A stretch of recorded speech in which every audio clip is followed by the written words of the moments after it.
It's All Things Considered, member-supported Hawaii Public Radio. I'm Dave Lawrence. Today we have a returning guest. Our buddy Herb Alpert is back with us ahead of shows he's got tonight through Sunday at the Blue Note. But that's not all. He's got a new holiday album, too. The Christmas Wish, he's called it, with symphony and choir. Welcoming him back now. We got him on the line.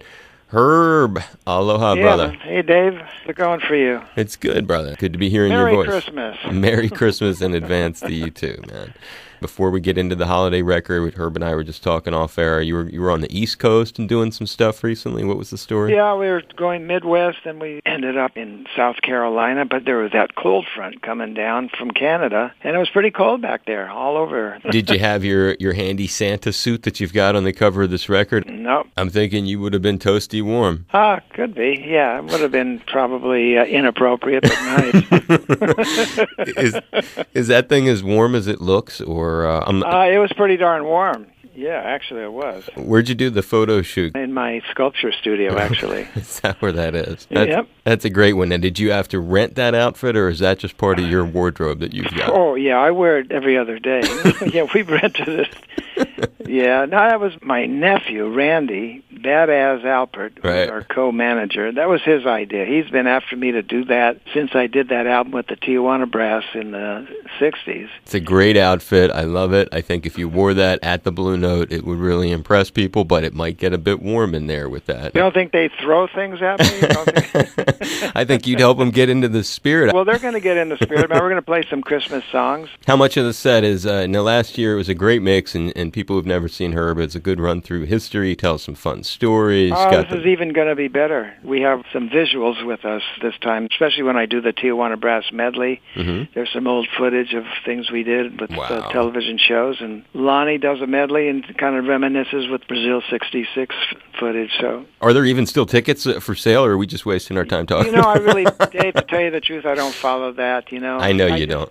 I have such a great time playing. It's one of my passions in life. I love to make music, been able to make music and make X amount of people happy, and it's really a good feeling. Yeah, I remember what you said. I wake up every day excited for what's coming next, or something like that. Yeah, I actually do, because I'm really passionate about what I'm doing, but I think in order to have that, you need the stability, and I got an angel. I married an angel. Lonnie and I will be celebrating our 44th wedding anniversary while we're playing at the Blue Note. It's just been an amazing ride for me. Now, who's in the band? Same group of cats that you had last time? Same group. Characters. We've been with them for the last over 11 years. Not only hired guns, they're our personal friends. Incredible musicians. So it's always fun to play with them. Night after night, we invent a lot of stuff, but the Tijuana Brass medley is pretty well set up with the songs that people remember, and around that is up for grabs, How many cats do you tote out here when you come to play? Just drums, bass, and keyboards. There's nothing for Lonnie and I to hide behind. Well, the opposite, you have a lot of folks around you when it comes to this record. 45-piece orchestra and then 32-member choir. You obviously know what you want when you set out to do something. Did you say to yourself, I want a big orchestra, I need it to be this big, I need the choir? Like, what goes into the thinking that sets that up?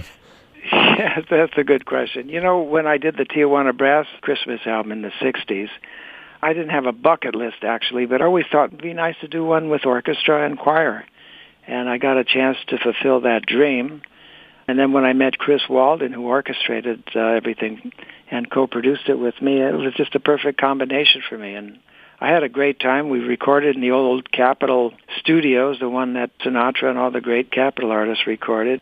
Although we were doing Christmas albums in August, it was a great experience. And the album, well, to tell you the truth, the album has been number one on the contemporary music chart on Amazon and Billboard, so it's been great for me. Any details about the recording, the arrangement? Herb's got all kinds of tunes that people know and love on here. And anything interesting as you went to do this that came up? Well, I always try to put my spin on everything I record, because, we certainly don't need another Christmas album. They're all over the place. Right. And I wanted to do something that's my own take on it. Songs that I remember growing up as a kid, and songs that are kind of drilled into me. And I always wanted to do something with Santa Baby, because I remember that Eartha Kitt recording of it. That's one of my favorite songs on the album. I'm not desperate, to keep my name in lights. I just love the process of recording. No, you obviously do, and you know how to touch people when you come out with one of these things. You know, when I was first listening to it, you're right, you put your own spin on stuff, and you're also somebody who's not scared to try new things and go where other folks have not gone. You know what came to my mind? I was thinking, man, I wonder if Herb hooked up with Ziggy Marley and they did a Christmas record together, reggae versions, put your unique spin on it, probably be number one for an entire year on the chart. Oh, that's a good idea. You know, I like reggae, so it's what, you know, that reggae groove is one of those grooves that the minute it comes on, your head starts moving and Exactly. wiggling. Toes are wiggling too. So yeah, it's just a matter of finding the right appropriate songs, because sometimes you can find songs and you try to put it in a reggae groove, and it's like trying a little bit too hard to be wonderful. And Right. it has to feel natural. Exactly. That's what I was going to say. It has to be natural. That's why I said Ziggy, and he lives right near you too. He's probably right down the highway there. We couldn't let you go without hearing what's new with Lonnie. What else is going on there? Well, Lonnie's great. I'll tell you, she wasn't too happy when we played in South Carolina. We played at this jazz festival in Kiowa Island, South Carolina, jazz festival that they have every year, and they hold it outside. So at night, we came on at like 8:45 at night, and it was cold, man. It was cold because there was this cold front coming in from Canada. And they had the heaters on the stage and all that, but she was singing, and I could just tell by the look in her eyes she was not happy. When we got off stage, she goes, "I never want to do that again." I said, okay, we're not going to do it. But we didn't know it was going to be that cold. It's usually warm in that area. Right. Anyways, Lonnie is fine. No, we're happy. We're lucky. I feel unbelievably blessed that I'm married to such a wonderful person. You certainly are. She's very cool. And one final thing, you know who I had on? Your name came up, obviously, in it. We had Bert came to town. He played 4 nights, Mr. Bacharach. Yeah, well, Bert's a dear friend of mine. As I tell the audience occasionally, when I got that song, This Guy's in Love with You, I was doing this television show for NBC, and the director asked me to see if I can find a song that I could sing.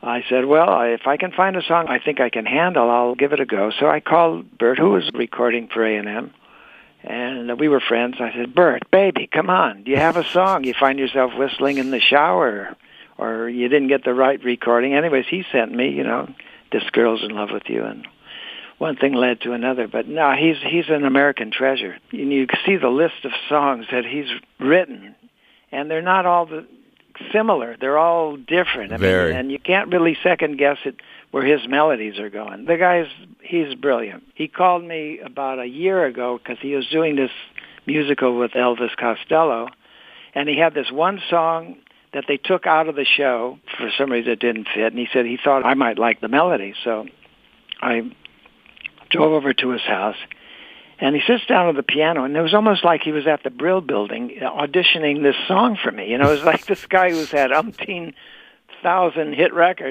songs, was out plugging this song. And, man, he finished playing this thing for me, and I said, man, you are something. I had to give him a big hug and say, you are something special. To see him at his age up there just hammering it on stage, and you're right, the variety of tunes. Some of them, like, if you're a younger cat, you may not even know they go back to him, like, always something there to remind you. When I was a kid, that had been covered in the 80s, and you grow up knowing it like that, and in the middle of his set, he just starts all these different kinds of songs that other people have made into huge hits and very different arrangements of them, but yet there it is. Yeah, luckily he had Hal David with him, because Hal David knew how to interpret some of those really odd melodies, like Alfie and some of those that are just a little bit more, they stretch it a little bit more. Alfie, we know that. You just had that on the last time we were talking. That was one of your little numbers. Yeah. Well, it's a beautiful song and obviously a beautiful lyric. So you're doing all kinds of good things. Giving you a big hug. Always a pleasure to catch up with you, and big run of dates here in Honolulu. Of course, this great Christmas